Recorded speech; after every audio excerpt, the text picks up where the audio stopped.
Welcome back to Deep Blue Sea, the podcast. I am Jay Cluett. I am Mark Hoffmeyer.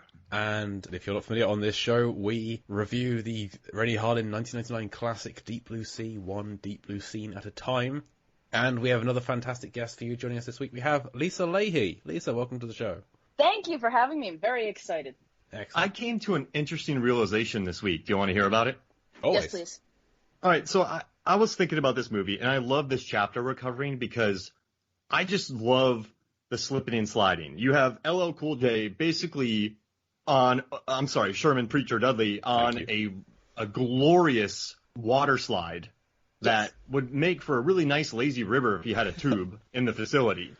And then you have for a horrendous lazy river. That is the unlaziest lazy river I've ever seen. It really going is. tubing. This is the high-tech one. Not the high-tech one, the high-impact one. This is the rapids. This isn't the river. There you go. I would love it. It's like going tubing when there's not enough water and you're just dealing with rocks the entire time and you're not floating and it just becomes the most stressful thing ever. So, but I was watching that, and then we were watching as Carter Blake is still sliding on the ground because of Rennie Harlin finally admits the linoleum on the ground. But I started looking into Rennie Harlin's filmography, and I went down a rabbit hole. So in this one, LL Cool J gets completely submerged in water. It had happened before in this movie, but I started looking at his other films. So in Nightmare on Elm Street 4, we have a scene where Joey, the kid from Dream Warriors, gets killed in Dream Master in a waterbed. He's completely submerged in water. We also have Freddy Shark, by the way. So reddest, greenest, my glove is like a shark's fin. Then we have The Long Kiss Goodnight, which is a really amazing film. But there's several moments where she gets submerged, or she and Sam Jackson jump out of a building and she shoots a hole in ice and they land in it and go into the freezing water. In Cliffhanger, Sylvester Stallone explodes out of frozen water. In 12 Rounds, it finished with them jumping into a pool and becoming completely submerged in water. In Driven, one of the drivers flies, his car explodes, and then he falls in water, completely submerged. In The Covenant, that witch movie that he directed, they're swimmers. So it's like a witch version of Swim Fan, which I love. Then you have in Skip Trace. Yeah, why not? Mark and I have discussed Swim Fan before. I'm going to have to go back and listen to that one and judge you harshly. No, it's by all means. It's fun. We don't think she's really a fan of swimming. That's our big theory. Did you get that from the trailer? You could argue that this entire podcast owes its existence to Swim Fan.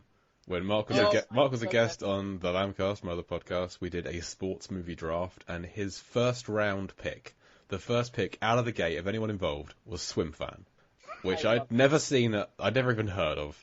And so he had me on his show to talk about it. It inspired us doing our whole Soggy saga with Deep Blue Sea involved in that, and Anaconda and Lake Placid and who knows what else. And from that, I found a kindred spirit in loving Deep Blue Sea, and this show was born. So amazing. It all goes back to Swim Fan.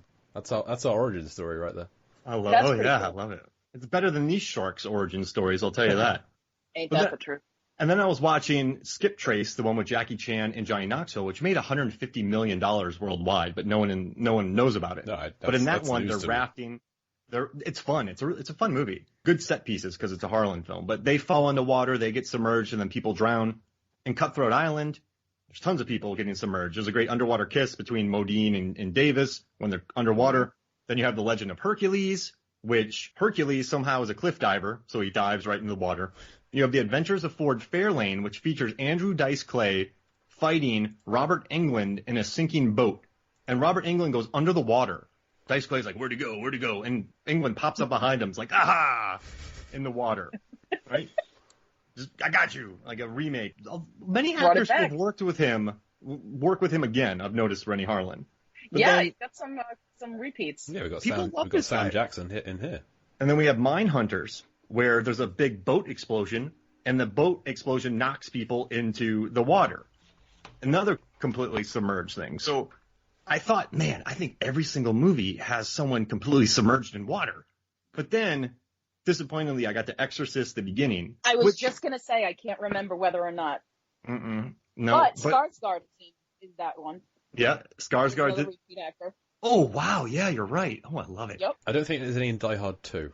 No, I sped through it. No, but today. I can't. I wrote it down, and I'm going to save it for later. I have a Die Hard reference in our chapter. Okay, looking forward to it. So we can bring it back. It's just not Rennie Harlan. And it looks like Bruce Willis is kind of drowning in that giant coat he's given at one point, but that's not really it's not really the same thing, is it? Yeah, big coats are a theme in Rennie Harlan movies. Just Yep. watch them and you'll notice. Cliffhanger, so in Cliffhanger, Sylvester Stallone is wearing a coat that's so big, he looked very uncomfortable in it. And then you never see it again. I'm telling you, I hated that coat. I hate that movie. I don't You hate remember Cliffhanger? that movie. Well, here's why. I was sort of traumatized by it because I don't remember anything else about it. I remember seeing it in the theater. That opening sequence where she drops, that is my fear in life. I feel like there is no worse way to die because as you fall, you're just waiting for the splat and there's nothing you can do. You can't grab for anything. You can't flail and try and help. Like if you're drowning, you can flail and try and swim or something. With that, you're falling to there's nothing you can do. And that was horrifying to me. And I have never watched it since. Just reaching their hands out. Let me get you. Yeah, but for some reason, that was awful to me. And I've never watched it since. That's a tough scene. Rennie Harlan knows how to kill people in movies. Yeah. Oh, he definitely Thank does you for adding that caveat. But I I was a little disappointed though because, yeah, well, who knows? I mean, he's tough. He's Finnish. He directs movie. Yeah, I mean, who knows what they do out there? But yeah, so there's so Devil's Pass, which is a found footage horror movie, which I enjoy, and Die Hard 2 don't have people submerged, but they're covered in snow, so they're really wet with cold liquid. So that's a slight. You could maybe work that in. I'll allow it. Maybe work that in. But yeah, I just had, after seeing LL getting swept away in the water, I just went down the weirdest rabbit hole of going through all his movies and seeing if someone was submerged in water. Did you go back and watch them all, or do you just have that good of a memory? Well, I know most of them. Okay. So I just had to dig through Fairlane. I think that was it. Yeah. I mean, very impressive. Yeah, you'd be amazed at the things I forget, and then you'd be amazed at the things I remember.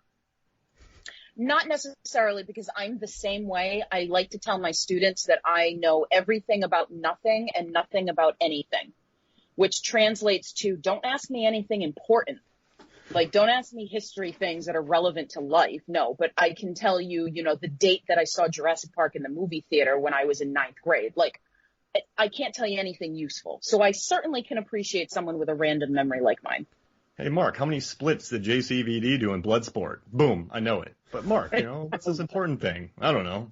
The only problem is, Mark, the only person who would ask you that is yourself. So, yeah, and I do that a lot. Yeah. He likes to check. But I gotta tell y'all, I love this chapter because there's some tiny moments in this that are. It's fun. Pure, and I think it's well shot.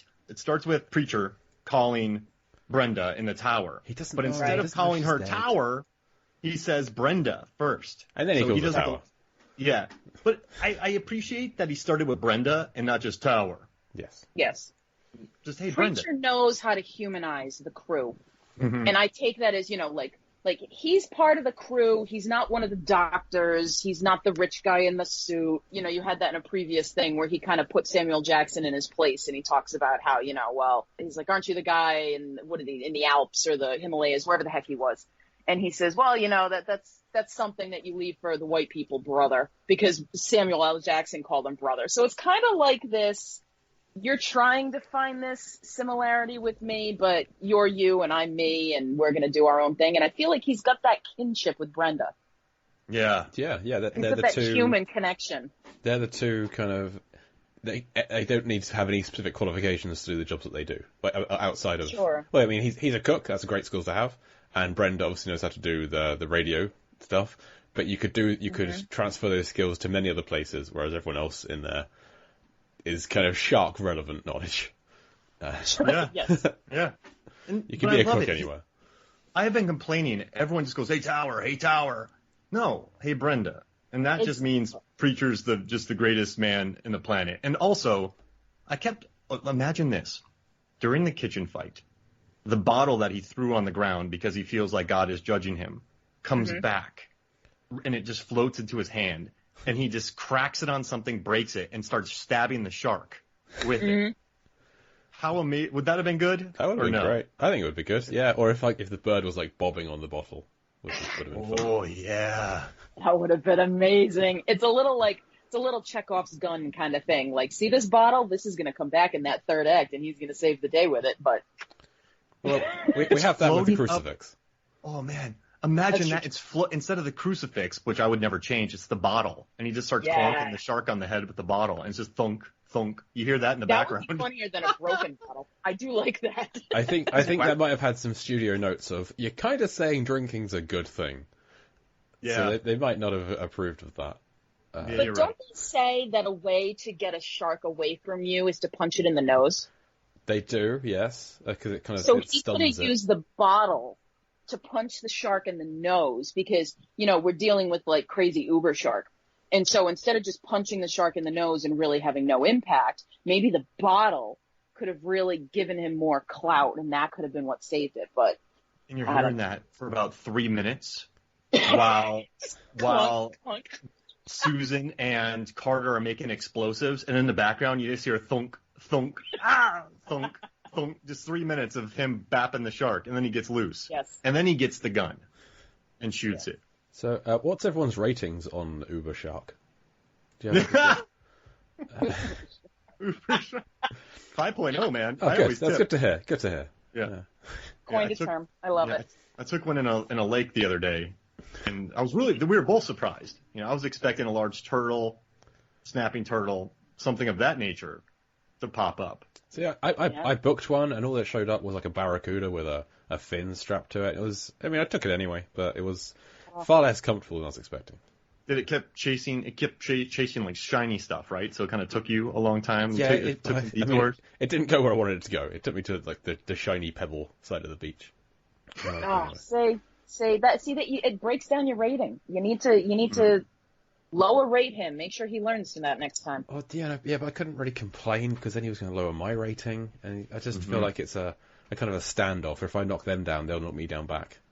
He was lying about his shark family too to get a higher rating, wasn't he? Wasn't he talking about his 3 shark kids? Yes, and clearly he wasn't a shark. So he was just lying through his many needlepoint teeth. He's like, oh, I love it. He seems like the equivalent of Benny from The Mummy, where he's like, "Think about my children." You don't have any children. I might one day. Benny is the greatest character. I'm so glad you went there instead of to like Baby Shark, because I was afraid that we were going to do that. But now I'm the jerk who brought that up. So apologies to our listeners who are now singing that song. Oh, we will never go towards Baby Shark, and I will cut out that reference. I accept that. But is this not? And there's also a nice scene in this where after, so it's the main crew, they're walking around and they're hearing the door to the wet lab getting smashed in. And I love when Scoggin goes, "Preacher?" Yeah. And he's worried about Preacher, the Scoggs. I have no idea how Preacher could get in the wet lab. Well, he's the only person that could be like Russell Franklin says, it sounds like somebody made it. And he hasn't put it together that it could only be Preacher, if anybody, because I think he's still learning people's names. But yeah, I guess. It made me wonder. Do they think the helicopter pilots made it, or are they just wishful thinking? Tower. Yeah, there you go. Tower. But it was interesting because you have this. It's almost like a rhythmic knocking, So they were thinking, and I'm like, these giant, what are they? Steel doors. Who's going to be able to hammer on it with that kind of power? But I guess when you're sitting at home on your couch watching a movie, you have better perspective with my armchair quarterbacking. Maybe we did on last week's show. We talked about when Stellan Skarsgård he breaks through the glass, and it was never confirmed that he actually died. Yes, maybe that's him. Right. Maybe he's in there trying to get out, and they were like, "Oh, it's a shark. Let's run away." But it's actually Stellan Skarsgård. He's still somehow breathing with the apparatus. What if it was a shark using his gurney to open that door? Oh, that's mean. True. Just smushing him up against that thing. Use him to break the window, so I could absolutely see the shark using him to knock that door down too. He keeps on grabbing him, circling around to get momentum, and throwing him at the door, and then grabbing him again, circle back around, throw him at the door.